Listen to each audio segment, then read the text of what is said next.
Hi again everyone, this is Leo421 here, and today I'm going to be reviewing Debian 11, pros and cons, how it misses the mark, and what really needs to be improved to the software. You'll find all that out in this video, including some installation bits and some really helpful tips to help you have the best Debian 11 experience. This is my Debian 11 walkthrough.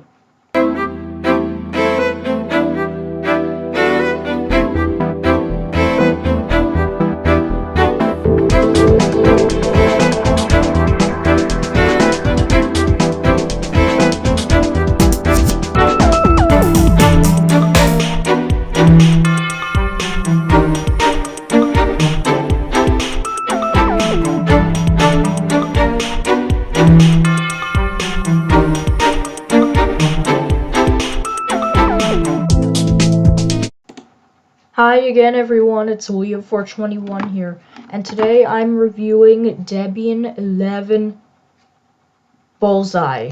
I think that's the name, Bullseye, and this was released 2 months ago, back in August 14th of 2021, and I really like it, but there are some things that I don't like about it, and this is the beginning of it. If you just want to download the ISO straightly without anything, you just click this button and it'll give you the latest version. Go to the Debian website, debian.org, and that's where you'll find all this information. And here's some other things. If I go to this first tab here, you just search up Debian Live Install, and that is so you can test the media before you actually install it to your system, and you can use an actual very easy installer. So this is the desktop environments that you could use. Debian Live 11.1, that's the current. Cinnamon, GNOME, KDE, LXDE, Mate, Standard, and XFCE.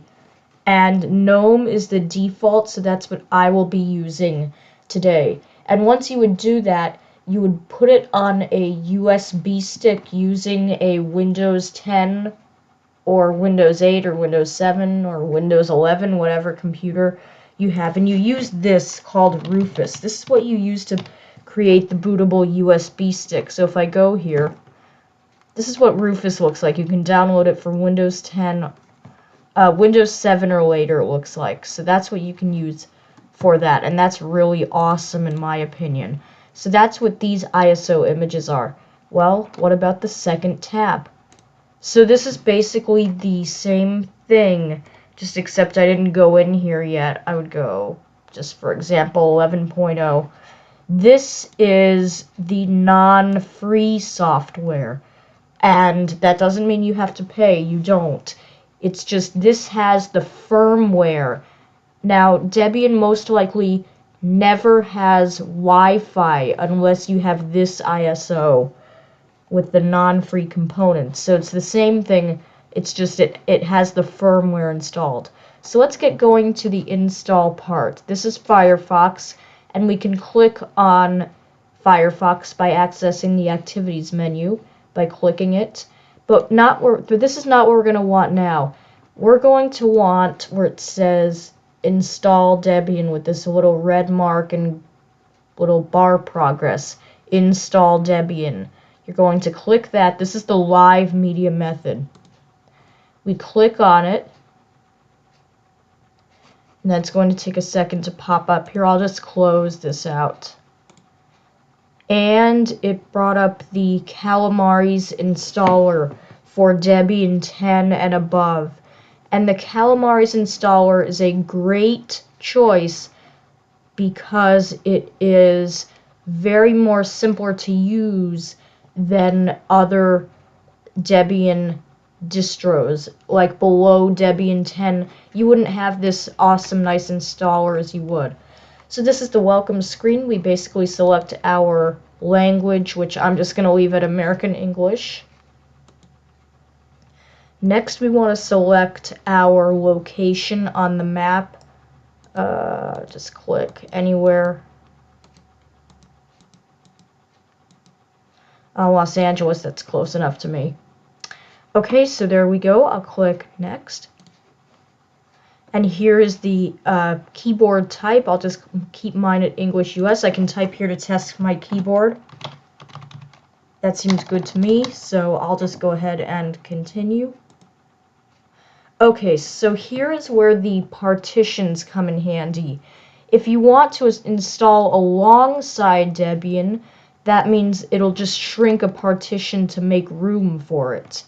If you replace a partition, you just replace one of these little bars here with Debian.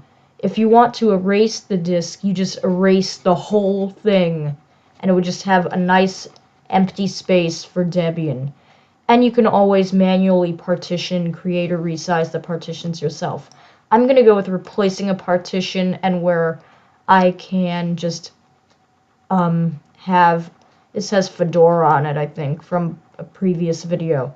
So yeah, I have Windows on this side and another on this side. Next. Okay, so I can enter my name now, so I guess I will pause the recording. So basically what you do have to do on this tab, your full name, your username, computer name, choose a computer name, and a password to keep your account safe. So I will pause the recording and I'll meet you back here. This is just for security reasons. I'll pause the recording and I'll be right back once I filled out this information. Okay, so there we go. Now this is a summary of what's going to happen once I install Debian. So I will install now, and it's going to give me this. And don't worry if it gets stuck at one point, like at 8% or 74%. I find that it actually gets stuck there for quite a while, but don't worry, it's not a malfunction, it's just how the installer operates. So now is the time where it's going to install, and I'll be right back once it has finished. Okay, so Debian 11 Bullseye has now been installed on my computer, and I can restart into my new system, or I can keep using the live install media. So now what I'm going to do is I'm going to click done, and it's going to restart. And now when it shuts off, I'm going to unplug the USB stick. Now it might be frozen on your end because of how it all operated. So now I'm going to click Debian on my boot menu, and now it's going to give me one option. It's going to give me 4 options, and I'm going to select the very first option. So now it's going to do that. It's going to go into its regular process. There we go. Now Debian is loading. This is what I like about Debian. I love the Debian 11 logo. I just love it.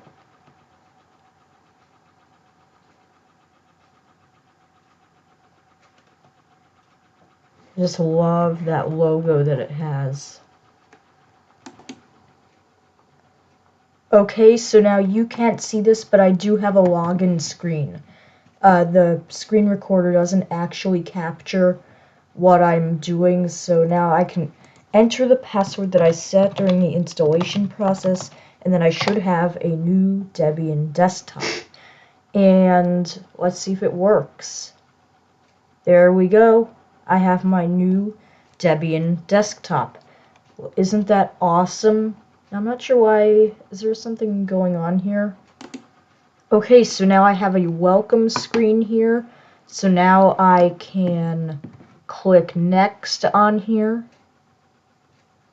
It's probably going to ask me for the Wi-Fi, isn't it? And I don't want to show anyone's Wi-Fi. So let me just pause real quick.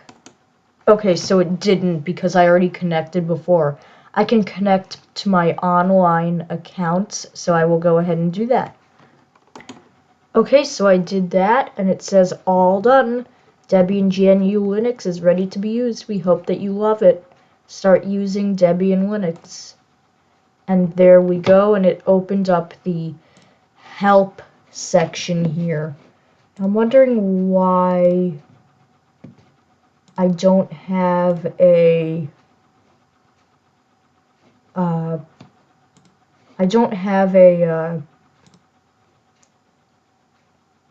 taskbar at the top. Oh wait, I see the problem. There we go. Got it. Okay. So now I have the taskbar ready, and now we're starting for the review. So this is the Debian desktop environment. As you can see, it's just a lovely picture. We have an activities menu, clock, and your stuff up here, Wi-Fi, sound, and battery percentage. So if I want to, oh, it's November 5th now. It's 12 o'clock in the morning. So I want to click on the activities menu. If I want to open up a browser like Firefox, I can simply click here and it would open up a browser for me, Firefox, etc. If you want to have Chrome on your computer, I will show you how to do that in just a moment. But I want to get into like how you can just use the simple things of Debian. So now look, here is Firefox. Welcome to Firefox. Start browsing. And now I can start browsing all of my favorite things and stuff that I can do. So now for GNOME extensions. So what I do is I click, I type in GNOME extensions. This is what we'll be using to add other software or special help to our Debian environment. Click that, and I'm going to click here to install the browser extension to Mozilla. That way we have that opportunity to go up here and then install extensions. Continue, add, and then OK. And now we have our GNOME extension. So now if I click on it, it brings me right up to here. And now what I like to do, I don't like these black and white icons. Like if I were to open the help, see how it's all black and white? I don't like that. So what I like to do is I like to do app, menu, regular icons, and then I can turn it on and off from here. Now it used to be that we had to do it in the software app, but that is no longer available. So now what I do is, oh, looks like usually I have an option to turn them on and off. Oh, there we go. On, install. And now I have to click it off again and then turn it on. So now we should see, yep, there we go. So now they're all colorful. And now if I click help, you see the little bit of red there. And if I open LibreOffice, it's going to open up blue because that's the writer document. And another thing, I believe always in Debian, it was a version behind with LibreOffice. I'm pretty sure that's always how it worked.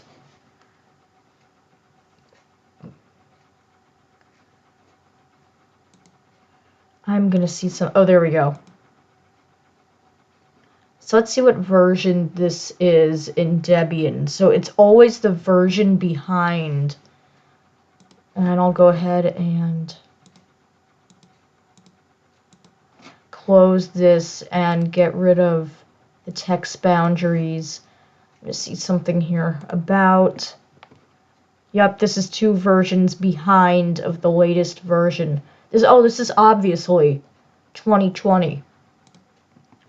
So this is the writer program, which I do really like about the LibreOffice suite, and we can find more of it in our application section. We have Calc, Draw, Impress, and Writer. In Impress, I used to make those animations, and Draw is a drawing program, is what I used to use, and the Calc is like a, I don't know how you call it, like a graph designer, so that's really cool. And here, if we click here, when we click the activities menu, we don't see all these apps.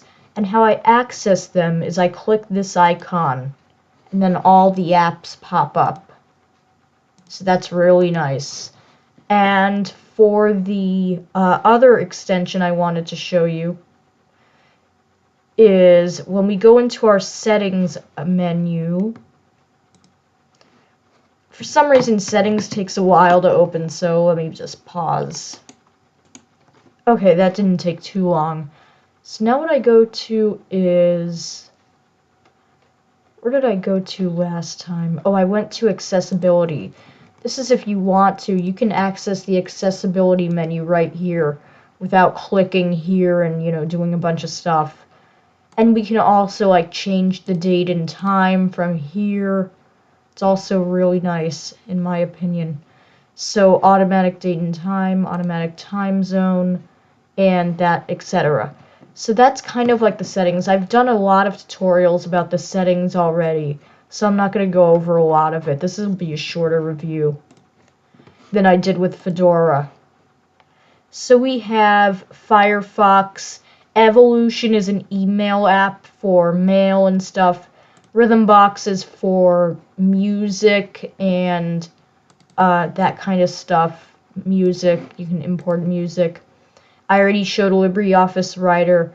Files is where we can open up our files and a bunch of other wonderful things here. And I like to make it, when I do it, I put 50%. I just like that. I like it better. And now for the tweak tool. Oh, we have software. Let's go shopping. And here's like our software where we can explore, take a look at our installed apps, and updates. Oh, looks like I do need to update the LibreOffice suite. So that's really nice about software. And our help section, obviously. So this is like kind of like help, or if you want help to know how to use GNOME, if there's anything I didn't explain. So now for tweaks and printers and all that stuff later on. Here's tweaks. Okay, so for the general, I personally do, since this is a very old computer, it doesn't support high sound, so I do over amplification, allows raising the volume above 100, so that's nice. Here's my appearance. You can do it wet and dark, make everything dark and fancy, and customize Debian is all you want. And for this one, I do try to use Wada because I like it. So extensions, this is another place where we can control already installed extensions, but you have to use the browser to install. And here are our fonts. Keyboard and mouse, we know about that.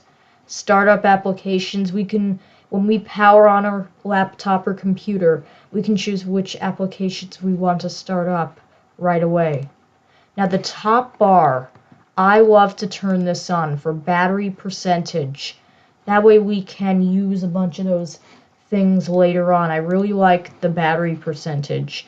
And what I do for the clock up here, I turn off the date and I put on the weekday, Friday, 12:07 a.m.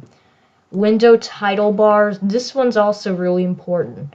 I would recommend that you use this right here, maximize and minimize, because we can maximize our application just by doing this instead of double clicking, and we can minimize just by clicking this. So that's really cool in my opinion. Windows, we can, you know, customize the way our windows open, and obviously our workspaces, which our workspaces are these things up here where we can, if I open up a, let me just open up an app, for example. I can go, this is one workspace, and then this is another workspace where I can do separate things on one item, which is really, really nice for me. And what I also like to do is I like to put another extension up here, which is I go to GNOME extensions, and then I do add username to top panel. And then I turn that on, which is really nice because we can easily switch our users. There we go. And now we have Debian 11 is awesome now. And the last couple things I do want to show. we can look at our calendar here. Here's our calendar. This is like a bunch of stuff that it's already been putting on here. Really nice, in my opinion. It's a really nice calendar, I think. It's basic, it's easy to use. Clocks, contacts, documents, evolution I showed. I don't know what FCITX is. Some Linux thing. Files, all of our, basic apps. We can look at our maps here. I would open it, but I don't want to for security reasons. Settings we can also find here, or click up here and find it there. The package manager, our software app, is here. And yeah, all the stuff for our apps. Thunderbird is another mail app if you're wondering about that. So that's kind of my review about Debian 11. And I really hope you enjoy it too. Again, if you want Debian 10, stick with it. If you want Debian 9, stick with it until it's out of support. If this was helpful, I would ask that you consider liking and subscribing. If you have any questions or comments, please put those below. And as always, thanks so much for watching. Bye-bye. Oh, and please watch my other review of Fedora 35. It was awesome. Thanks so much for watching, and I'll see you in the next video. Bye-bye.